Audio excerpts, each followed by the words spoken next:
Hai semua, sekarang kita masuk ke skill 12 ya, skill 12 written expressions tentang kata benda. Nah, walaupun udah di skill 12, teman-teman masih akan ketemu dengan kata benda. Jadi kata benda ini memang agak gitu ya. Nah, itu akan selalu muncul teman-teman sampai nanti ini bisa jadi diatak sampai ke sampai ke nomor akhir ya 30 sampai 40. Akan muncul satu atau dua soal yang ngomongin permasalahan seperti ini. Jadi teman-teman harus ngelotok ring ya, ngerti tentang si noun ini. Langsung aja untuk bisa jawab soal ini gampang banget. Sumpah ini gampang banget. Jadi biar teman-teman tahu, kita langsung bahas dulu aja materinya. Ini yang pertama. Di konten video ini kita akan bahas tentang kata benda yang bisa dihitung atau countable, tunggal ya. Lalu ada kata benda yang bisa dihitung tapi dalam bentuk jamak. Oke. Jadi bisa dihitung, dia ada yang satu, ada yang banyak ya.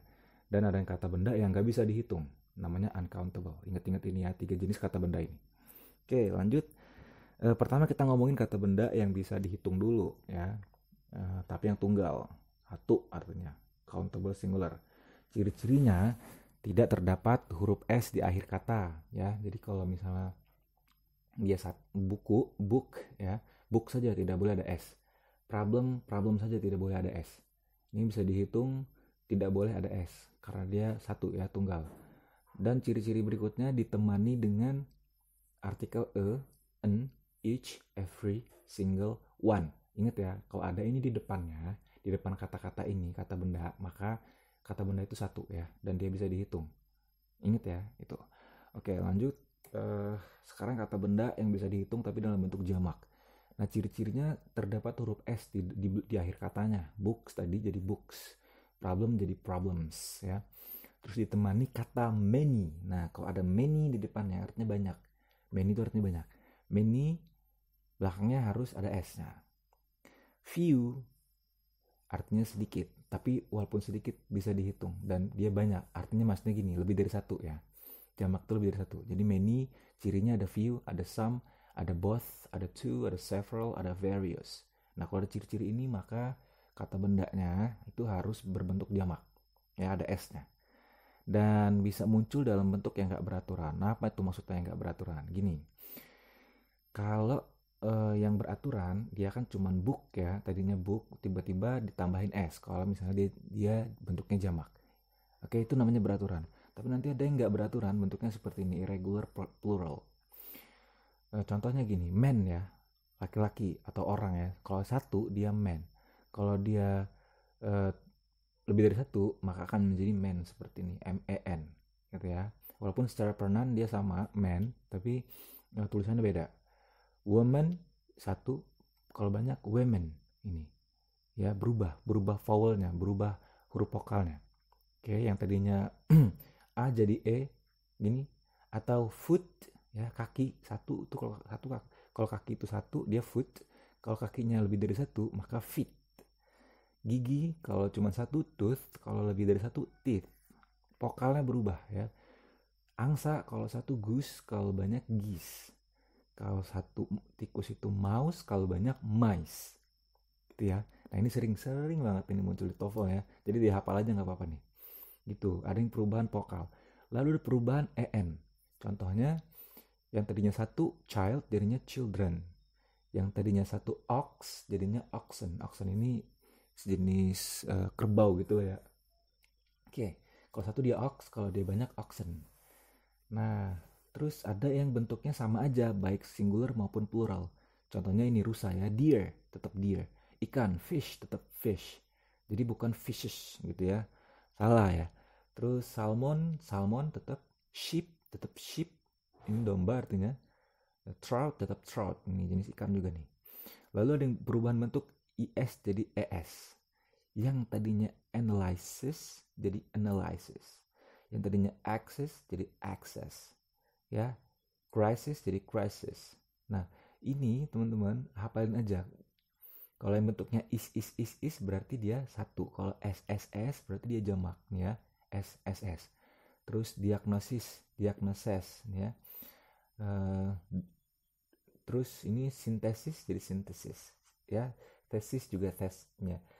Teses.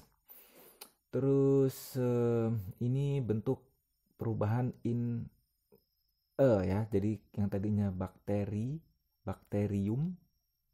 dia berubah jadi bakteria. Kurikulum jadi kurikula. Ini sering muncul nih, hati-hati. Terus yang tadinya datum itu satu. Ya, data banyak. Fenomenon satu. Ingat ya, fenomenon satu. Kalau fenomena banyak. Kriterion satu, kriteria banyak. Nah, yang us ke i. Alumnus jadi alumni, bacillus bacilli, kaktus jadi kakti, fungus jadi fungi, nucleus jadi nuclei, radius jadi ready. Nih ingat ya, radius jadi ready, stimulus jadi stimuli, syllabus jadi syllabi.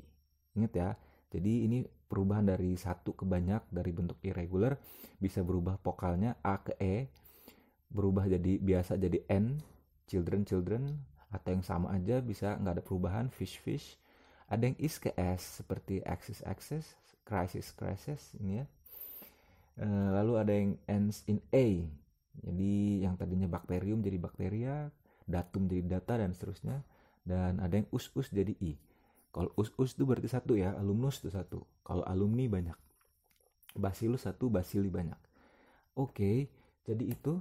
Nah, sekarang kita masuk ke kata benda yang nggak bisa dihitung, teman-teman. Ya, kata benda yang nggak bisa dihitung, ciri-cirinya tidak boleh dijamakan. Ingat ya, kata benda yang nggak bisa dihitung itu nggak boleh dijamakan. Contohnya angin nih, wind. Tidak boleh winds. Air, tidak boleh waters, tidak boleh. Dia akan dianggap singular, dianggap satu ya. Oke, nah ini benda yang bisa dihitung plus versus benda yang tidak bisa dihitung. Keywordsnya untuk benda yang bisa dihitung adalah ini.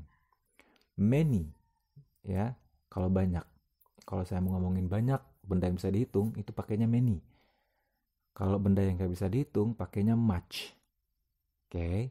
Lalu kalau ngomongin jumlah ya, dan kalau jumlahnya banyak misalnya, jumlahnya banyak, saya bilangnya pakai number.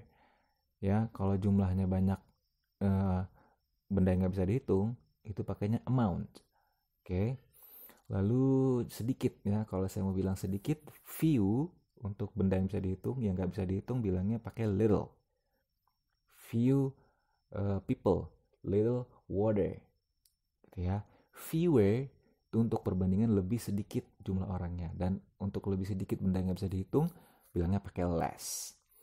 Oke, nah teman-teman harus tahu benda-benda yang bisa dihitung dan nggak bisa dihitung ya, seperti uang yang bisa dihitung tuh, tapi kertasnya bisa. Oke, gitu. Ini kita review lagi materi di skill 1 structure nih. Teman-teman ada ciri imbuhan yang bisa ngebantu kalian untuk mengenali kata benda ya. Imbuhan ism, ense, ini contohnya. Lalu ada imbuhan yang mengacu ke orang, seperti imbuhan or, is, ian ya. Ini akan mengacu ke orang ya, guru, aktor, turis, musician. Dan ini, hati-hati dengan ini. Kata benda ini akan menjengkelkan ini ya. Membedakan, ini sama-sama benda, tapi nanti benda yang satunya itu bener-bener benda, satunya itu benda berupa orang. Maka nanti akan menjadi beda konteksnya ya. Contohnya kayak authorization sama author, organization sama organizer. Ini kan organisasi, yang ini yang tukang ngatur berarti organizer. Botani itu ilmu botani, botanis orangnya gitu. Residence tempatnya, resident orangnya gitu. Gitu ya, jadi hati-hati dengan itu. Oke, remember kata benda yang gak bisa dihitung, kata benda yang bisa dihitung tunggal, kata benda yang bisa dihitung tapi dalam bentuk jamak lebih dari satu, dan kata benda yang tidak bisa dihitung dalam bentuk uncountable. Oke, itu dia materinya teman-teman, untuk permasalahan dengan kata benda ya. Jadi sampai sini dulu materinya, nanti kita akan bahas di contoh soal. Thank you, bye.